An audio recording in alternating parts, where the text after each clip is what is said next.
Today we're going to take a look at taking apart a small kitchen appliance. This one happens to be a waffle maker, but the same concepts will apply to just about anything you might find in your kitchen when it fails, when it has a problem. You've got to decide if it can be repaired or if there's enough value to spend the time taking apart the unit.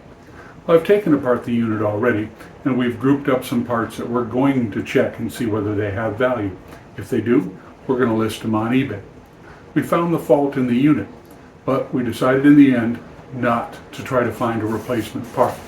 We're going to try to take advantage of the idea that units that are expensive and have value, people will look for repair parts. They will try to fix them, keep their own units running a little bit longer. It can be done in several ways. You can either just harvest the simple parts that come as accessories, the booklets, the containers, the beaters, the plates, or you can begin to disassemble it. How far you disassemble it and what you think you can resell should be backed by research. Take a look on sites like eBay. See what people are doing, see what they're buying, see what's sold in the last 90 days. And that should kind of be the guideline for what you're doing when it's time to take apart one of these small household appliances. This happens to be a Waring waffle maker. And when Rose went to make waffles this week, the unit would not turn on and heat up. She made pancakes, which were also delicious, but we've now got a problem with a waffle maker. So today we're looking at harvesting parts from small appliances. The one I have apart on the table, a waffle maker. But here are some other examples. This one's a common mixer. You could take the beaters, the accessories, the bowls. You could take this pedestal, and all of those would quickly be taken off the unit and could be sold. Work a little harder, you can take the knobs, you can take the blender head, you can take the motor, but those require a little more work. And it also helps if you know whether or not the unit was faulty or functional. Here, when you look at a coffee pot, you can take the removable baskets, the carafes. Those require no experience. Those require no effort or knowledge of electricity. Because remember, if it's powered by electricity, it can hurt you. Cross over to the other side of the kitchen. Here's some more examples. Toasters. Here's a vacuum sealer. The base station. If the unit failed, but the adapter that powers it up and charges it works, you have a sale. Over here, pots and pans. You can sell the lid if the bottom of the pan is burned. Teapot. You can sell the spout, the handle, you can sell the lid. But one of the basic questions is, do they have enough value to bother with? Are they sought after? If the unit was expensive to begin with, or it was very popular, it's likely you have an item you could sell. As a reseller, some days just don't work out as planned. Today was supposed to be a waffle day. But when Rose plugged in the Waring, power light did not come on. So she shifted the batter over to pancakes, and we continued on about our day. But I think I'll end up dismantling this to see if I can identify the problem and possibly to harvest parts if it's unrepairable. We bought this one new. The quality of the item just didn't seem as good as the one we were replacing. Our original flip type waffle maker was a commercial one that we got at an auction, and we started looking for them after we spent a morning having breakfast at a hotel, and they had a couple of them out for the patrons to use. When that one finally failed after 12 or 15 years, we bought one. And when it came in, it was so cheap. I think it was a Breville. Rose immediately packed it back up and sent it back. Then we went looking again and we found this Waring. It's given us, what do you think, Rose, about a year of service? Probably about 3. Okay, Rose says 3 years of service. The computer search online just by seeing what eBay has in the way of new open box or pre-owned Waring waffle makers. This model happens to be a WMK200. It's the same as the one I just took apart. And you'll notice how this seller says tested works. It's always a way to boost your listing by giving confidence to the buyer. And you can see the average price here is about $49. Shipping ranges between $10 and $40. And remember, if these are up with calculated shipping, it means this one is probably located much closer to me, and this one is much far away at $40 shipping. Regional separation between buyers and sellers do affect which ones the buyers pick because it affects the overall price. Now this is a double. This one actually makes 2 waffles at the same time, or at least sequentially. You load the batter in this one, rotate it, and you can load the batter in the lower portion. So these tend to sell for much more to begin with. This is not the model I have. Take a look at what the double commercial sells for. $919. One of these would certainly be worth parting out. Oh, this is a parts only. I was going to say you noticed on the used market that the price comes down together. But here, and this is one choice, I could have sold mine as a parts only, and someone could have bought the entire unit and saved me the time to dismantle it. Now, one thing you'll notice is that none of these have the manual. None of these first half dozen listings have the manual. So when we laid out the parts on the table and we talked about what might have value to sell, manuals are among the group. Rose didn't have a manual for this one. Now here, it jumps to pre-owned in the box, and it's only about $20, $25 more than the average. Here they made their picture look a little bit different because they rotated it to show you that it rotates. And that's a nice point to make about photography. If all of them are basically photographed like this, doing something else with yours might make it stand out. Here the person chose a close-up. In this case, I think a 3/4 view is a better representation that it's a larger unit on a pedestal and it rotates. Here they show it partially tilted. Again, a good way to show that it rotates. Time to see if we can identify what the fault is, or if we can't, to see what we can take apart and harvest. First thing we're going to do is remove the screws that are here, which we've done, and we'll see if we can get the heat plates off. Now, the upper plate has 2 screws here, and it has a longer screw down at the bottom. One of the things whenever you're taking something like this apart is to keep control of the screws and the fasteners because they are different. They're different lengths, they're different shapes, and you want to make sure if you are going to be able to repair it that you get it back together. With the 4 screws out of the upper plate, we can take a look at the wiring assembly. Looks like a couple of wires are screwed in near the top lid. Some more come down here to the bottom base. The wiring here looks like it's made to be basically discarded when faulty. They're not terminals. They're all soldered together and hardwired. Now that's the heater element for one of the sides of the plates. This is the actual heat control switch down here. Now I don't see an obvious fault on this, but basically power comes in here on the 120 volt cord, comes up through the pedestal, comes through here, comes out, and you can see that one leg of the power goes to the rheostat or potentiometer in order to apply power to the heating element. The knob connects here to the top of this potentiometer or rheostat.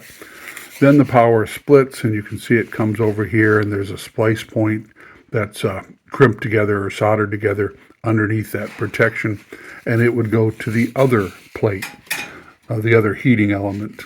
These wires which go into the lid come up here to light the indicators. You can see them here, power and ready. And the underside of this knob control connects to this potentiometer, and this is how you apply more power to increase the heat. I don't see a problem with it, but it is about the only moving part in the unit. We pulled back the insulation here, and you can see where the red wires with the splice come down and screw to this side of the heat element. Now we'll go ahead and do the white one, which is on the right side. Now that we've got the 2 screws off the heating element here, which had washers, we were able to remove that upper heating element. We unfastened the keeper where this cord flexes down into the frame over here, And now we can access the other two screws which hold the lower plate. But so far, again, I'm not seeing a problem. Now we've removed the remaining two long screws near the hinge side. Let's see if we can get this lower plate off. The lower plate is nearly a repeat, other than the fact that it has one indicator rather than two. The wiring comes out of the riser assembly here, comes up, connects to the heat element underneath this reflective plate, goes down to that other indicator over here, and again, I don't see a problem. We've removed the wires from the lower plate connector, the other heating element, but because of the way the wires are threaded through here and then crimped together or soldered together, it would be some additional work to go ahead and clear that plate. But let's take a look. There aren't many parts that we could harvest. Perhaps the rotating cup here, maybe the handle over here because it's held on with just a couple more screws. Because we couldn't find the fault, we can't really honestly offer the potentiometer, though I could get a multimeter out and start checking continuity from the cord to the switch, see if the potentiometer works. But before I go through that effort, I'd first want to make sure that the switch or the plates even have value if sold on eBay as parts. And for that, we can take the model number off the bottom of the unit, and we can do a little checking to see whether anybody's bothering to repair these. What's offered for this waffle maker in the way of parts on eBay? These are the listed items. Let's take a look at the sell-through rate. Let's take a look at the solds. Now, the units themselves seem to be selling in the 35 to 50 range with shipping. Here's an open box. But I'm still not seeing much in the way of parts. Popular item, though. So maybe we can sell a few of these parts. And if you're uncomfortable using an electric meter or worrying about whether or not the electronic or electrical parts are still functional, stick to the mechanical parts. And that's true of many other small appliances.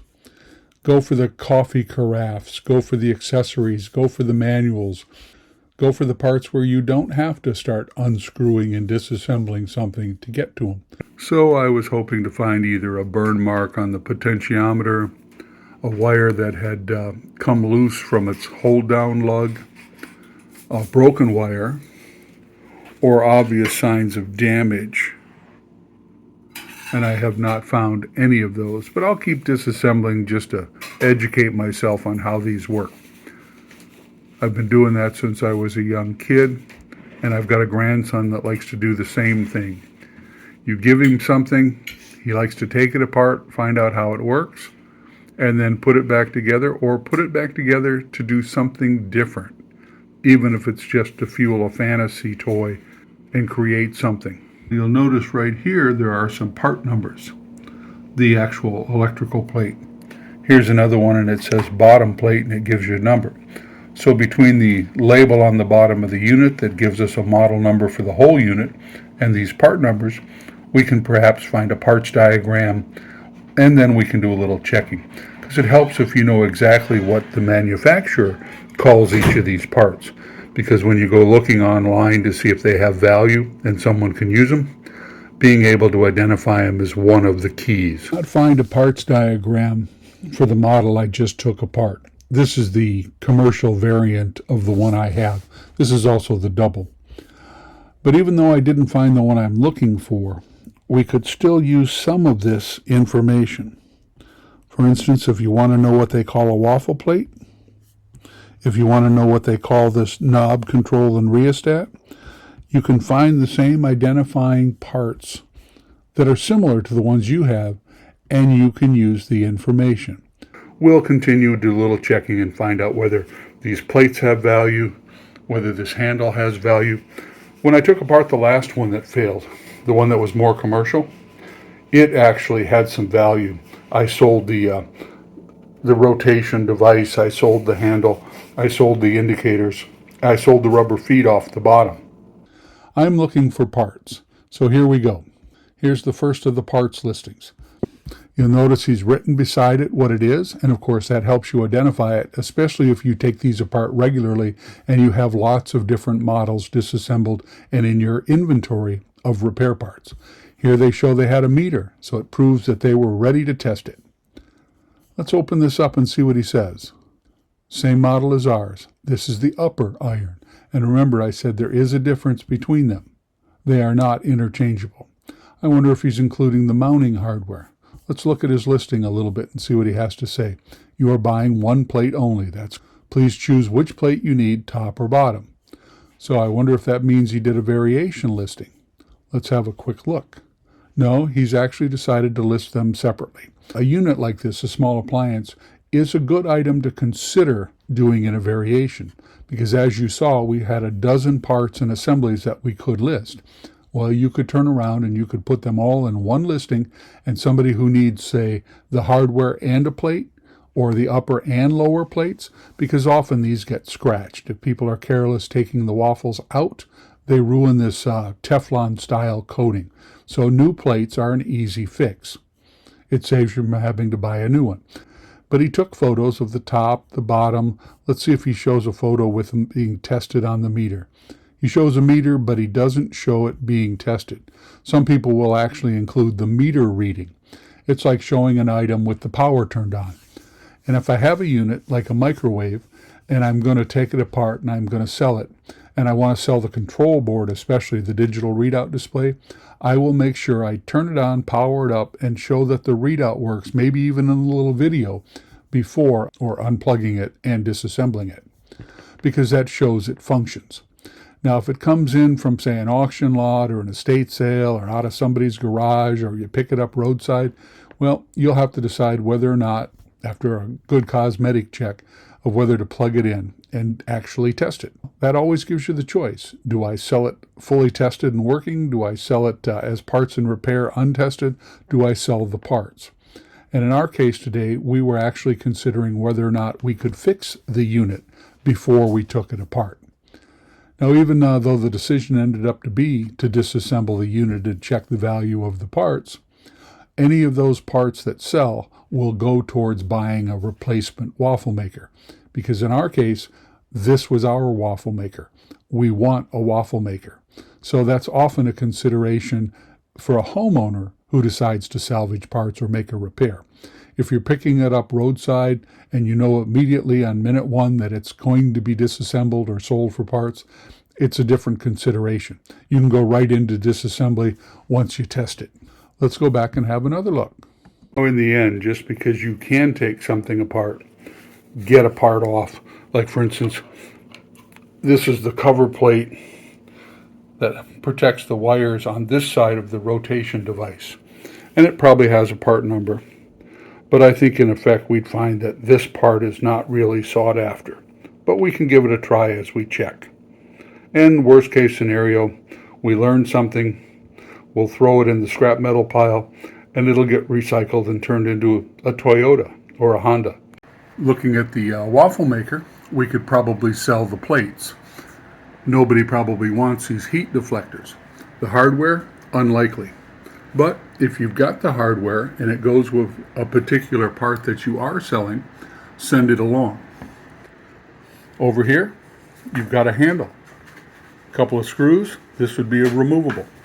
And here you can see I removed the handle and I put the screws right back in it, so I'll send the screws along with the part. Over here where we look at those insulated pieces, we could actually sell a group of hardware. I've done that before. Take all the leftover hardware that you don't send with a specific part, group it up, and send it. Why? Because when someone else is dismantling this, these are the kind of tiny, small parts that get dropped and lost. And if it's just a screw you need, you'd buy a group of these type parts. Now there's the 6 rubber feet, a very easy listing. Popped them off in under a minute. Little part like this, probably not sought after or valuable, but you never know. I just finished paying $10 plus nearly $20 shipping and handling to get a plastic part for a microwave. This waffle maker disassembly may have been a waste of my time, other than as a a way to show you what I'm talking about when I say it's not difficult with a few common tools to take these small appliances apart and look for items that can be sold on eBay. Now, it could very well be that parts haven't sold in great quantity in the last 90 days simply because nobody thought to take them apart. If nobody else saw value in them, they may all simply being chucked out in the trash and headed for the landfill. So maybe the idea of simply doing a service to save someone else's faulty unit is worth it. Over here, you've got the indicators, but you'd probably have to cut these wires. And when talking about cutting wires, let's give this some thought a minute. You've got a power cord. It's probably not unique to this unit. The company probably uses it on many of their appliances, but it goes from being an insulated 2-wire power cord till it comes up in this column, and it comes out as individual wires. And it comes over and it's attached to this splice. So, which side of the splice would you cut it on? Well, some of that depends on whether or not you've identified the fault in the unit. If you have, cut it on the faulty side. But you still have to be able to snake it out. To sell this part, I would have to sacrifice a wire to get the wires clear. So where you make the cut is important. And some of that goes back into doing your research. We'll take the model number. We'll find out which of these parts are valuable enough to deal with. If the plates are worth something, we sacrifice the wire. If the wire's worth something, we sacrifice the plate. Because often removing the electrical portions of these units, it's a destructive process. You end up clipping the wires. And if you clip them too short or you clip them on the wrong side, then you can't claim it's a factory replacement. You've modified it. In our next video, we'll take a look at doing a similar process of assessment on a microwave, a built-in over the stove, over the range type microwave. It has a lot more value, so its question of whether it can be salvaged or whether it should be harvested is more critical. Now in this case, I haven't done the checking, but say you wanted to sell this black module here that has the lights. If we were to come over here and look, you can see that the wires come up, and there are 2 wires off of each light, and they come up to a splice point, a screw down lug. And they split, and one of them runs over here. Well, we're not going to be able to pull this entire harness, but if we make the cuts, remember we're trying to sell that part. If we make the cuts on this side and we give them some wire length, some extra that they can splice, we can then remove that part. And to do that, we'll use a small pair of cutters, electrical wire cutters. Now these also come in a blunt form, which is sometimes easier to get into tight spaces. Rose keeps these in her drawer here in the kitchen. So as long as they're here, we'll use them. Potentiometer. We could take that to the bench and we could test it. We could actually use a meter, because these work like dimmers. You know, if you think about a light switch that goes on and off, or you've got a dimmer that lowers the light level as you turn the knob, that's what these do. Rheostats and potentiometers are variable switches. Now here is the potentiometer. On top of the actual potentiometer, a plastic piece goes in. The plastic piece mates up with that knob. So I'll want to sell those as a common group. And if we look at this, you can see that if we pull back the insulation, there's actually a different style lug. It's a push-on spade clip. Goes on like this. And if you can unplug the components, then it's a nice clean sale. Now this one I already had to cut because I was trying to remove the upper plate. But as I said, there's very little likelihood that a wiring harness on a unit like this would ever be a sought-after item. But the potentiometer might be. In fact, the individual electrical components on a unit like this, which probably retails under $100, probably not worth it. But when we started this process, we were actually trying to repair it. We were trying to identify the fault and make a decision as we went. If the unit itself has no value on the secondary market, then it's a question of simply harvesting what you can quickly and moving on to your next project. But the more of this you do, the more you'll think about the research and finding out whether or not Any item that fails around the house or that you're given or that you find curbside might have value. We could be talking riding lawnmowers, push mowers, could be talking about stereo equipment, small appliances, large appliances. They all have parts that could have value. And there's a big if in that could. You need to do the research. In fact, my next step when I finish this clip will be to go see if I can find a parts breakdown diagram to name these parts. Because if you can provide the actual nomenclature, it'll be easier for someone to find it in a search. Now, this is likely the failed component. It's in the line where power comes into the unit on the way to both heating elements. And because Rose said both heating elements failed, this is probably the unit. I suspect it works something like a fusible link, like a fuse. And we could take this out, put it on a meter, and we could find out whether this is open, if this is faulted because it tried to pull too much power. And Rose asked me, she said, can you replace that? And I said, if I could track down that particular part, I probably could. But I've already destroyed much of this and I've spent time dismantling it. And then you have to ask yourself the question, what caused that part to fail? If something like a faulty heating element pulled too much current and burnt that up, would it simply do it again if I put all the effort into the job? We're going to go ahead and clip this out and I'm going to put it on a meter just to confirm to myself that I have identified the problem. Because if I can confirm that's faulty, then I could sell the components like the lights and the potentiometer. Now the meter set to ohms or connectivity along with a set of appropriate leads will allow us to check things like the cord. Do you want to know if the wire is broken inside the cord? You can use a meter like this. We can also take a look at that little device that I believe failed. The one that's probably an inline sacrificial fusible link to protect the whole device. These small meters are battery operated. This one runs off a couple of AAAs. Some run off 9 volts. But you can buy either expensive meters from companies like Fluke, or you can get inexpensive meters from companies like Harbor Freight. I'll put the battery cover back on this one. This has been out in the shop, so the batteries were dead, but we're going to use it to do a little testing. So we're going to use this meter to check connectivity, conductivity.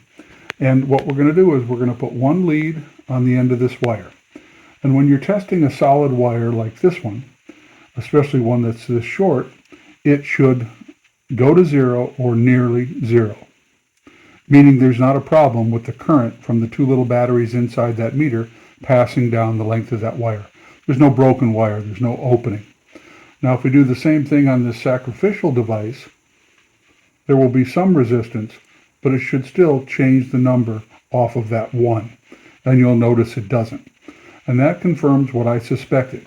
This inline fusible link, or this protective device, and until I look it up, I'm not sure exactly what type it is there to stop the unit from burning up if it pulls too much current. And you can see it is what we call open. Current is not flowing through it. It's not making a loop out of the meter, down one wire, across the component, and back in the other wire to complete a circuit, like it is on this solid wire.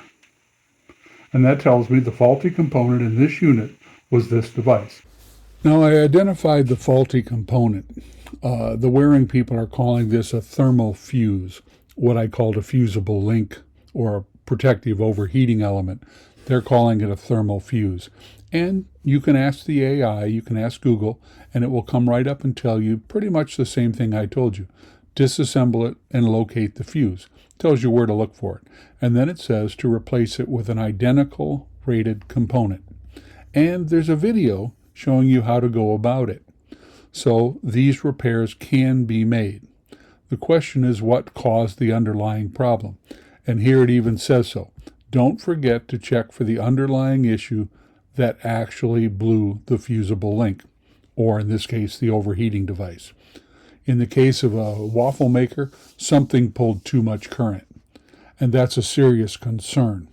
You don't want to burn your house down for the cost of a $50 item. And as Rose says, could I have replaced it? And I say probably. If I could identify it, find a supplier for it, get it shipped in, and the cost was reasonable, including my time, to put this all back together. But I decided early on, before I actually found this hidden in the wiring, that I was going to sacrifice this. The reason?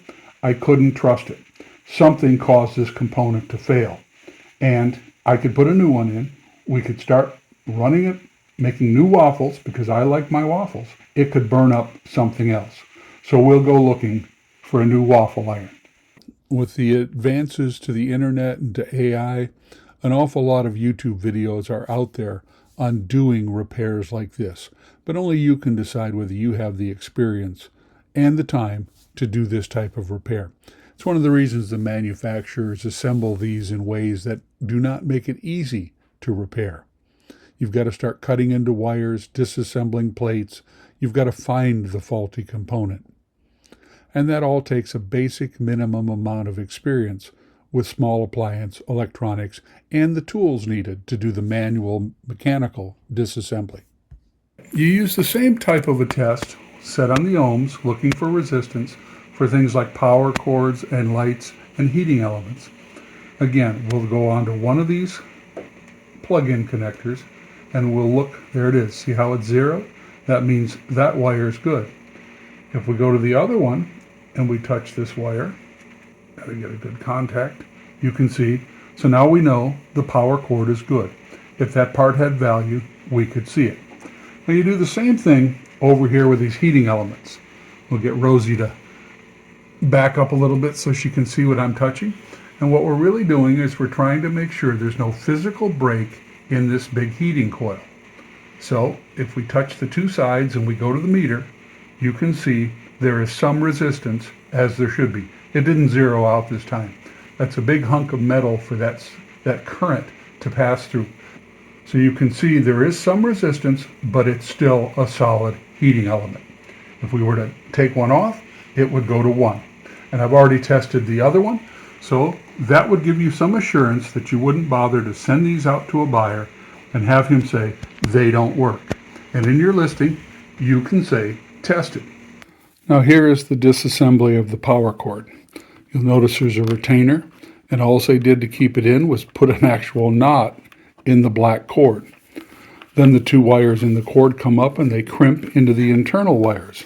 And I've clipped them down past where they had to be taken apart. So there you go. There's where the connection is. There's the power cord assembly. And as I said, if it had value, we could offer it. What I generally do is just keep these around until I need a power cord. I have a bin and I toss them in.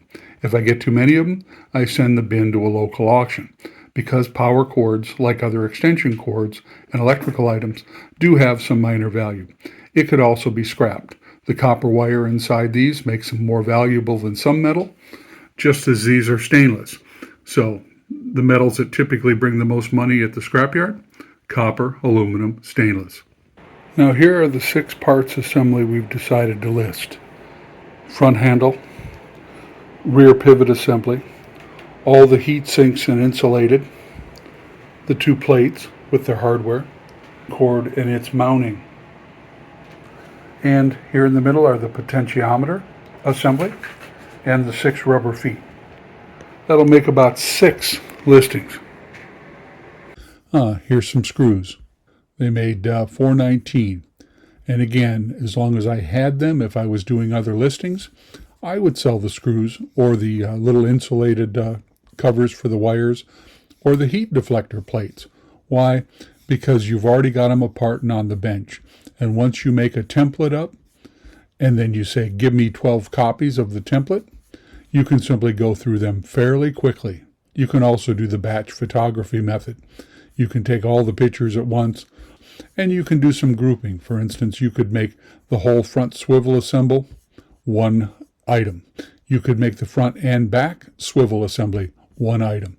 You could offer both an upper and lower plate, because if somebody's likely replacing it because it's worn, they might want both of them. That would make your listing more appealing than the guy who was selling just the upper or just the lower. But again, here on the sold side, not seeing many parts at all. But I am seeing an awful lot of waffle makers have sold.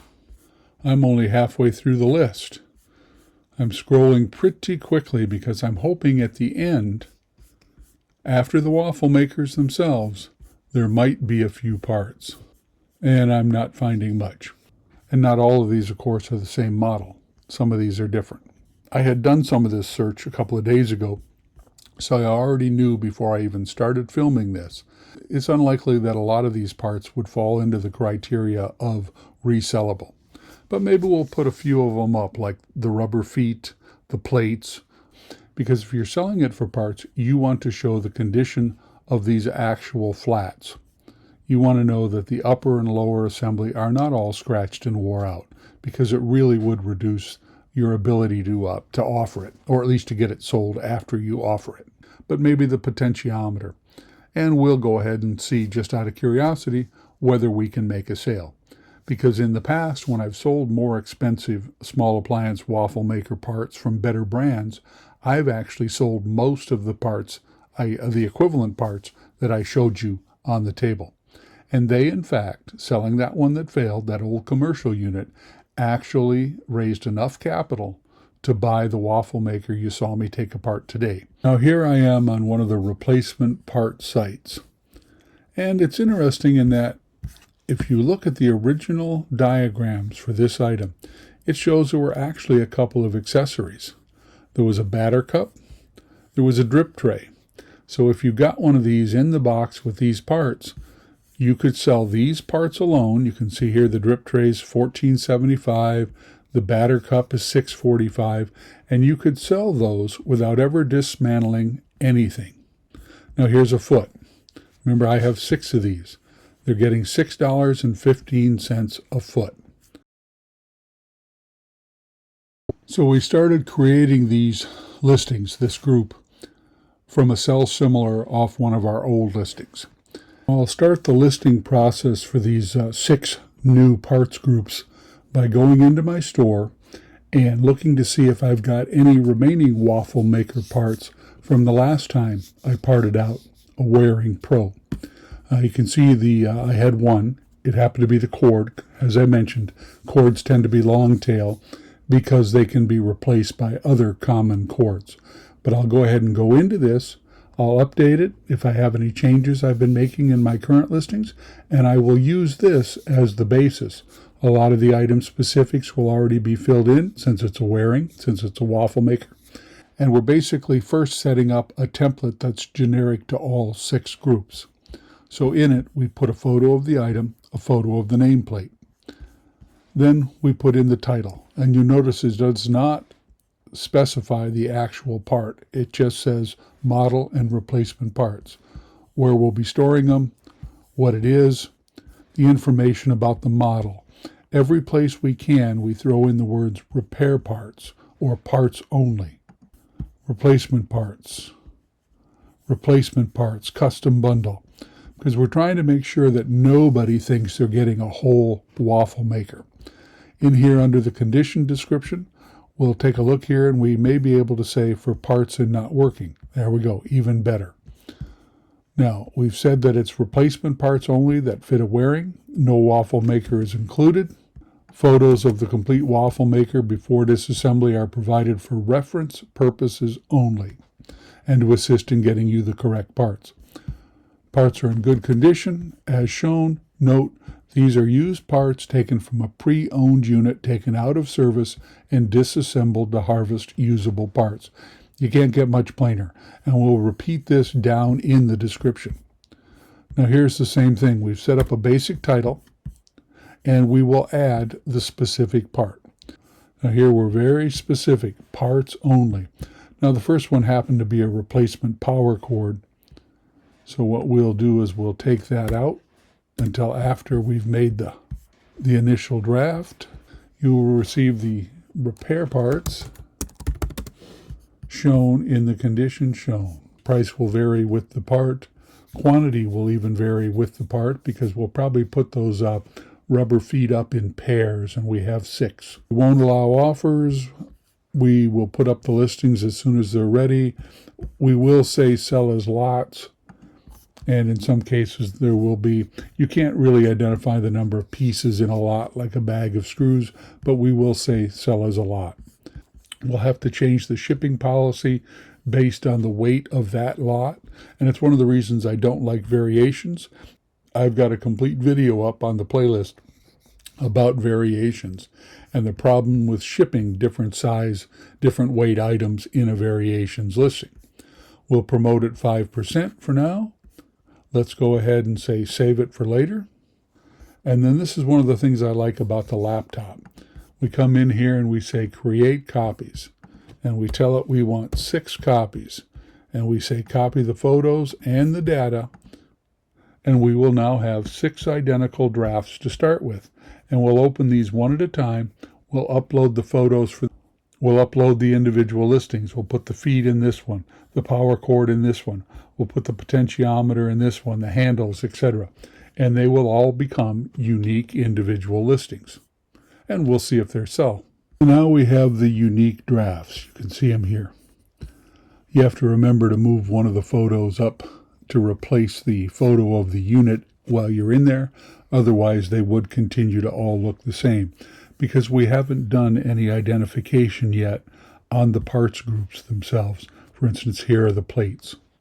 But now we'll go in, we'll crop, we'll lighten the photos, try to highlight anything of particular interest, like the fact that the hardware comes with the plates, and then we'll add that unique data, and then they'll go active, and we'll see how this works. The first draft. It's for the little rubber feet. We're going to sell them as 2 rubber feet per sale, which means when we get down here to this portion, we're going to price them for 2, or dividing them into lots of 2 means we have a quantity of 3. We have a lot of 2, and if we do want to, we can say, let's have a volume discount. So if somebody needed all 6, they would buy 3 pair, and they would get 15% off. The things that's of note, as you create a bunch of identical drafts and put them in your draft bank, is that if your initial draft, you say 5%, it doesn't make all of the promoted listing percentages 5%. It continues to carry over the original recommendation. And you have to remember that. It's one of those that does not copy correctly over. And it's in eBay's best interest to see that it doesn't. Because if you don't notice, you're going to offer 11% promoted listings. Here's the job finished. Here are 4, 5, and 6 sets of parts. Harvested from the Waring waffle maker, wiped down, bagged up, and ready. These went as a pair. These are being offered as groups of 2, and the rest of these are being lotted up as shown. Is a new appliance like this should give you much longer service than just a couple of years. But we'll take it apart. We'll see whether we can fix it. If nothing else, we can harvest a few of the parts and go on to picking a next one. But I just told Rose last night, one of this style was in a local auction that's coming up. She laughed at the time and said, we're not in need of one. Well, little did she know. At an auction tonight is another one. This one's a Cuisinart. This one happens to be the double, where you can make 2 at a time. Let's take a look at the pictures. Oh, that's something else that's coming along with it. Might have value, might help us pay down the price, but they don't bother to show us the plates. You'll notice that? They're not showing us the condition of the waffle plates themselves. Would I bid on it? Perhaps. Why? Because even if I got it and it turned out the plates were scratched, I could probably sell parts. So I'm not risking a lot. We'll see what the price ends up being. Right now it's at $21. So that's fast. Once you add the fees to the auction, I will probably be passing on this particular auction, or at least this particular item in the auction. Now right next to it, though, is a microwave. I don't need a microwave right now, especially a counter model. But if I did, this is a nice name brand Panasonic unit. Now I could consider buying this just to part it out, even if it worked, because there's good money in microwaves. The doors, the front panels, the rotating glass, often there are easy to harvest parts right out of the microwave before you even get into the detailed portion. But I'll put up a caution here. Some small appliances, even once unplugged, they hold power inside in something called a capacitor. So you want to make sure that if you're going to harvest apart these, you either do a little video checking on YouTube, or you make sure that you've discharged all the residual power that's stored inside these, because capacitors can give you a zap long after they're unplugged. Today we took apart a waffle maker. We used it as an example. But from time to time, other things around the house fail. A couple months ago, I had a microwave unit, a built-in, that failed. We basically went through the same process. And what I'm showing you here is a process. Decide whether you can identify the problem, whether the part's available, whether it can be fixed, or whether you should take advantage of the idea of harvesting parts. That'll be one of our next videos, the decision process with the microwave. This is Brian. We're out at the lake. Pancakes were good, but they weren't waffles.